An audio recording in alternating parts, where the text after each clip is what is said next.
Hey everyone, this is General Storm here with another Villainous Reviews. Today we'll be going over Captain Hook from Peter Pan. And you know the drill at this point, so without further ado, let's get into it. As per usual, we'll just take a quick look at Captain Hook's villain guide. Once again, like the others, it just kind of goes over some strategies on how to win the game, although it does bring up some interesting things, like Captain Hook can actually control his fate cards and gets extra actions, so yeah, it's pretty cool. Again, the art on the front is absolutely amazing. Yeah.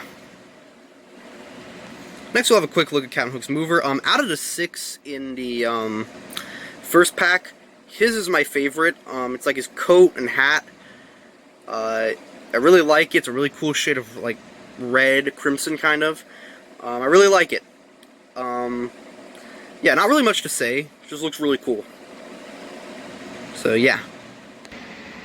So here is Captain Hook's board, and like all the villains, he has 4 locations. First is the Jolly Roger, where you can gain a power, discard, vanquish a hero, and play a card. We have Skull Rock, where you can gain a power, play a card, do a fate action, and discard. Mermaid Lagoon, where you can play a card, move a card, gain free power, or play another card.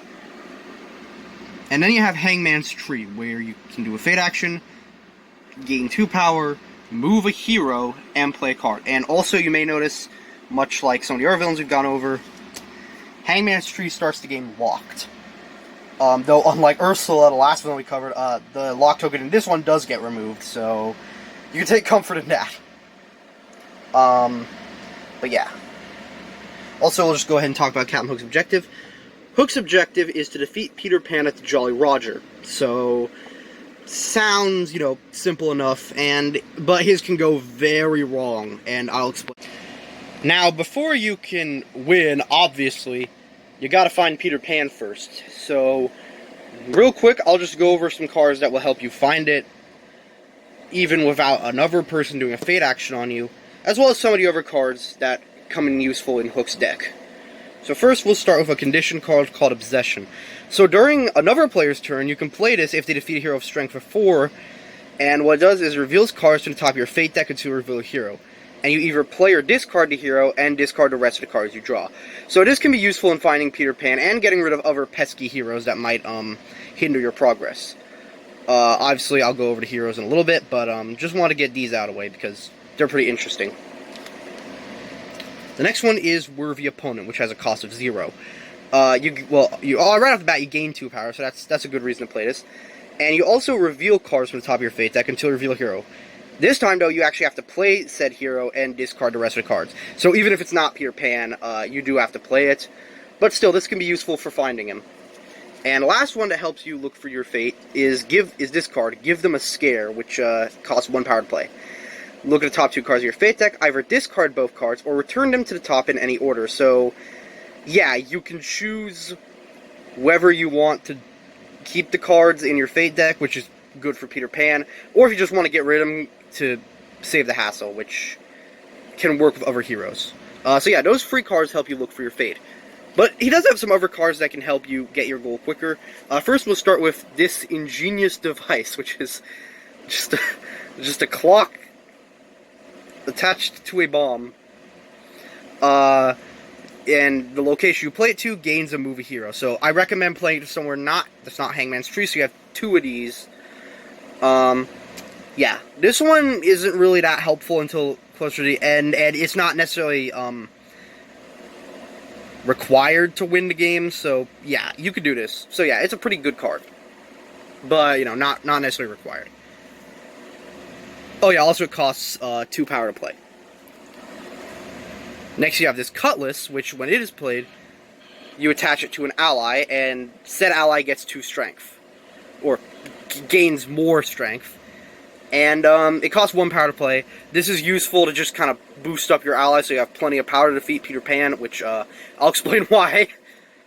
There's also the Cannon, which costs 2 power to play, and wherever you play this to, it gains a Vanquish action, so I recommend playing it somewhere that's not the Jolly Roger, or, I think was it Hangman's Tree? No, actually, there's no other Vanquish actions in his realm, so, yeah. Play it anywhere except Jolly Roger. I mean, you have to be at the Jolly Roger to defeat Peter Pan, but, you know, still, you know, this is useful for getting rid of our heroes quickly. And last but not least, we have Hook's Case, which costs 2 to play, and obviously it's where he keeps his hooks, which I love the fact he has a knife, spoon, a fork, a nutcracker, and a corkscrew in his hook case. That's just hilarious to me. But yeah, if you play this, you gain an extra power wherever you go, so that's pretty cool. Overall, those cards are pretty useful. Really, there's not much to say about, like, just what you need to get Captain Hook. You just need allies and Peter Pan, and you need to take them to Jolly Roger, and you win. So I don't really need to show the setup of how to win this. But that means we can move on quicker and get to Captain Hook's heroes that he has to deal with. So, without further ado, let's get on to that. Captain Hook has 7 unique heroes in his deck, and I will be going over each of them as usual by the strength from least to greatest. So, let's go ahead and go. So first we have Michael with a strength of 1, and just a side note, usually the art on these cards is very good. Michael looks possessed. I don't know if you can really see, there we go. He looks possessed, and he's horrifying, and I don't know why they couldn't get him right. But anyway, outside of that, his, power is Michael gets +1 strength for each location in Captain Hook's realm that has a hero, including Michael's location. So basically what happens is, you know, he can have up to, like, 4 strength, +4 strength, which would give him, like, 5. But, I mean, again, not really that big of a deal. He's just kind of there to disrupt your progress. John is our next hero, with a strength of 2. And a side note about John is, in a game on the Peter Pan DVD I own, there's this game where you can attack test dummies of the pirates, but you can't hit the allies, so John's dummy looks like Alex from Clockwork Orange, so take that what you will. Yeah, that's not something I expected to compare a Disney movie to. But anyway, John gets +1 strength if he has any items attached to him, which there's only 1 item. So, like, he'd just get an extra strength from that 1 item. But other than that, I mean, not really that big of a deal. He's just kind of whatever. Next, we have the iconic Tinkerbell, who got an entire spin-off series where she's voiced by the great Mae Whitman. And when Tinkerbell is played, you may discard 1 ally from her location. Also, she has 2 strength. And this can be irritating if you have enough allies to defeat Peter Pan your next turn, but she comes in and it's like, oh, never mind, now you don't. Which is why it's good to play a lot of allies, even if you go over to strength. But yeah, other than that, though, really not that big of a deal. She's just kind of there to hinder your progress. Which, side note, can we just appreciate the fact that Tinkerbell throughout most of the movie was trying to get Wendy killed? I mean, Peter Pan is a wild movie. Speaking of Wendy, strength of 3, she's our next hero, and all of our heroes in Captain Hook's realm get +1 strength. So, really, she directly isn't that big of an issue, but, you know, if you have Peter Pan in your realm, well, you'll see how much strength he gets, so you'll see why it can be hard to defeat him. But yeah, she can be annoying when you have enough, then suddenly, oh, nope, never mind, now you don't. But yeah. She's probably one of the more annoying heroes to get. There's another one that arguably is worse. The next heroes in Captain Hook's Fate are the Lost Boys. They have a strength of 4, and for some reason there's 2 of them. But, yeah. And what their ability is when performing a Vanquish action to defeat the Lost Boys, at least 2 allies must be used. So, yeah, you can't use a single ally if they have enough strength to do it. You have to waste another one. So, yeah, it's pretty annoying.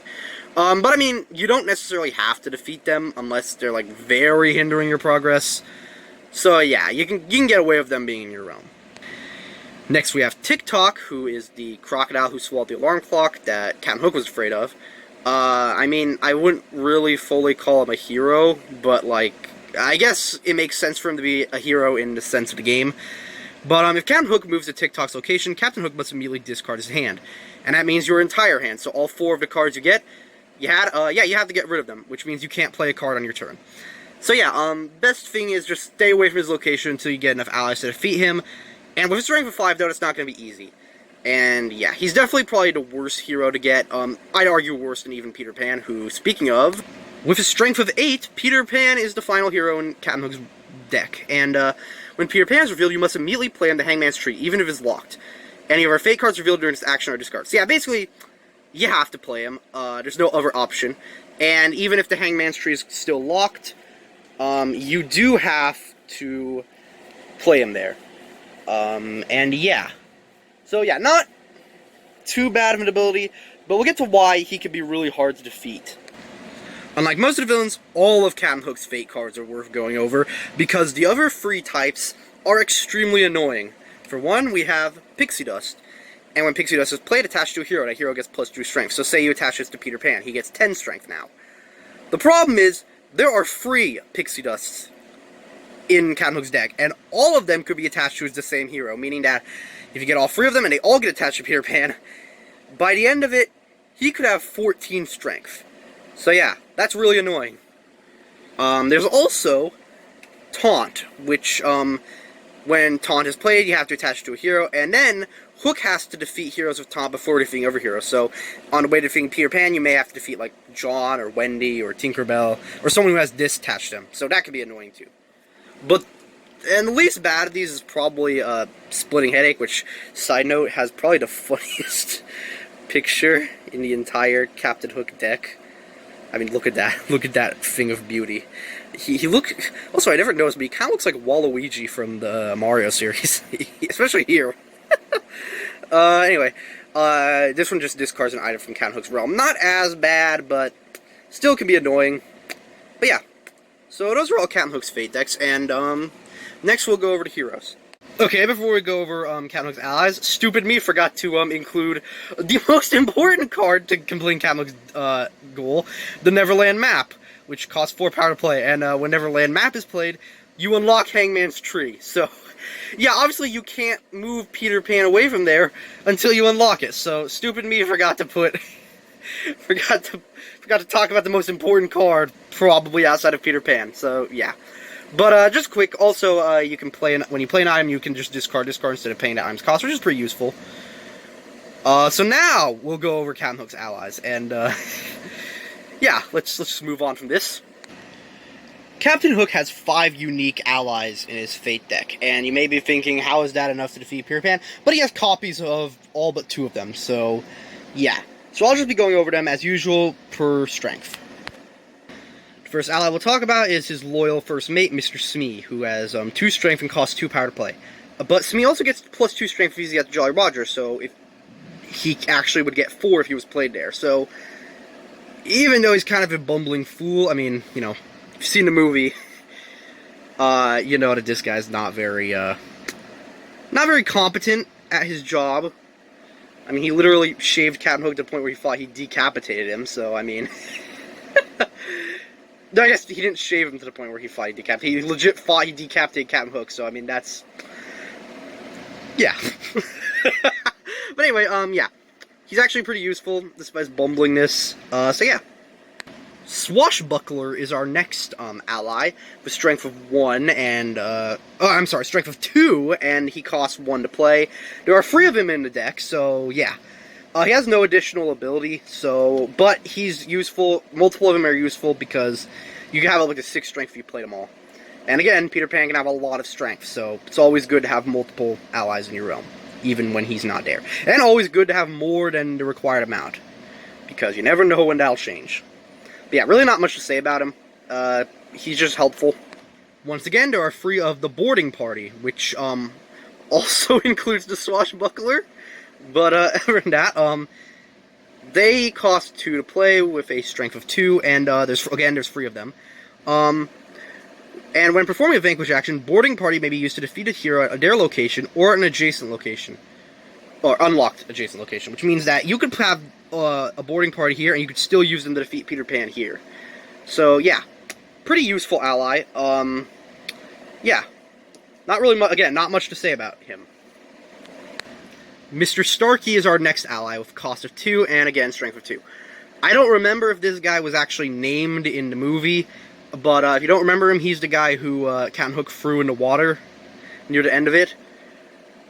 When Starkey is played, you may move a hero from his location to an adjacent unlock location. So basically what I'm going to say is, don't do that if it's Peter Pan, because if you play him, you'll want him to stay at the Jolly Roger for as long as he can. But yeah, he's pretty useful, just as like an extra villain. Though, you know, compared to some of our allies, he's really not that great. Although there's only 2 of him, the Pirate Brute is easily Captain Hook's strongest ally with a strength of 4 and a cost of free to play. He has no additional ability, but considering he is the strongest of the allies, having 2 of them could immediately be enough to defeat Peter Pan. Though chances are you will have to use him at some point. Also, this is the absolute Giga Chad of a pirate who flexed his muscles and showed off his tattoos in a single scene of the movie. So, you know, very necessary character to include. But either way, he's very strong. And it's good to have him.